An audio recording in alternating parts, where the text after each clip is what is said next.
Seção 5. Das águas. Artigo 1288. O dono ou o possuidor do prédio inferior é obrigado a receber as águas que correm naturalmente do superior, não podendo realizar obras que embaraçem o seu fluxo. Porém, a condição natural e anterior do prédio inferior não pode ser agravada por obras feitas pelo dono ou possuidor do prédio superior. Artigo 1289. Quando as águas artificialmente levadas ao prédio superior ou aí colhidas correrem dele para o inferior, poderá o dono deste reclamar que se desviem, ou se lhe indenize o prejuízo que sofrer. Parágrafo único.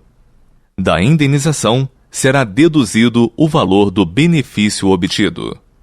Artigo 1290.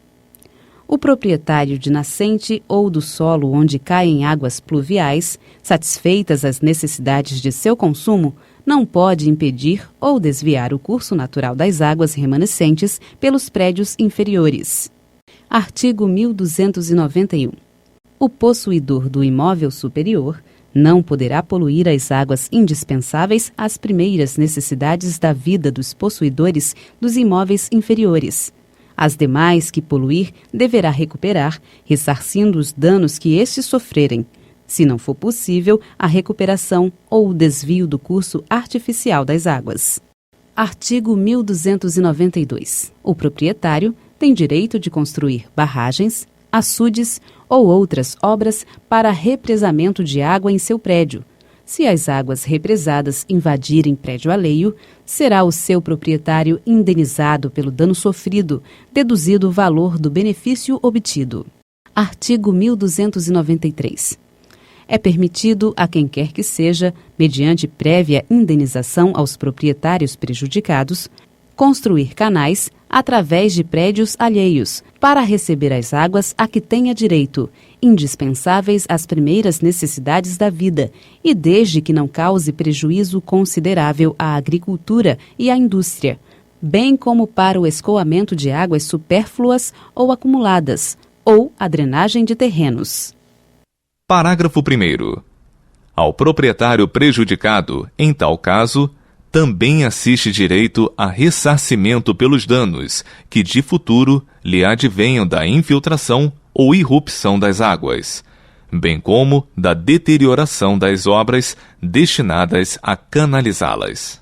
Parágrafo 2º.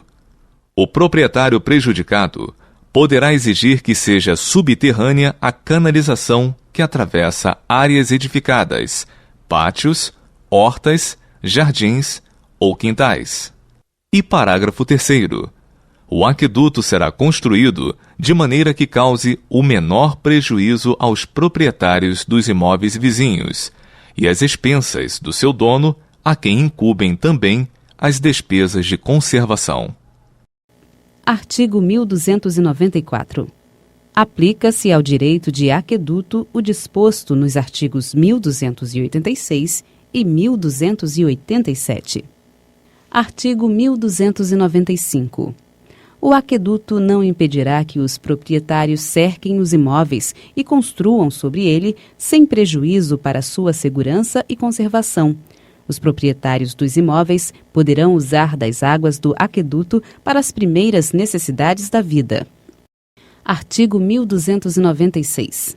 Havendo no aqueduto águas supérfluas, outros poderão canalizá-las para os fins previstos no artigo 1293, mediante pagamento de indenização aos proprietários prejudicados e ao dono do aqueduto, de importância equivalente às despesas que então seriam necessárias para a condução das águas até o ponto de derivação.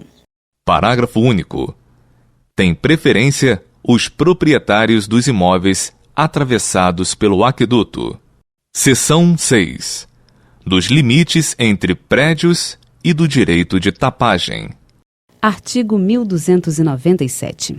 O proprietário tem direito a cercar, murar, valar ou tapar de qualquer modo o seu prédio, urbano ou rural, e pode constranger o seu confinante a proceder com ele à demarcação entre os dois prédios, a aviventar rumos apagados e a renovar marcos destruídos ou arruinados, repartindo-se proporcionalmente entre os interessados as respectivas despesas. Parágrafo 1º. Os intervalos, muros, cercas e os tapumes divisórios, tais como sebes vivas, cercas de arame ou de madeira, valas ou banquetas, presume-se até prova em contrário, pertencer a ambos os proprietários confinantes, sendo estes obrigados de conformidade com os costumes da localidade a concorrer em partes iguais para as despesas de sua construção e conservação. Parágrafo 2º. As sebes vivas, as árvores ou plantas quaisquer que servem de marco divisório só podem ser cortadas ou arrancadas de comum acordo entre proprietários. Parágrafo 3º. A construção de tapumes especiais para impedir a passagem de animais de pequeno porte ou para outro fim pode ser exigida de quem provocou a necessidade deles, pelo proprietário, que não está obrigado a concorrer para as despesas. Artigo 1298. Sendo confusos os limites, em falta de outro meio, se determinarão de conformidade com a posse justa, e não se achando ela provada, o terreno contestado se dividirá por partes iguais entre os prédios, ou não sendo possível a divisão cômoda, se adjudicará a um deles, mediante indenização ao outro.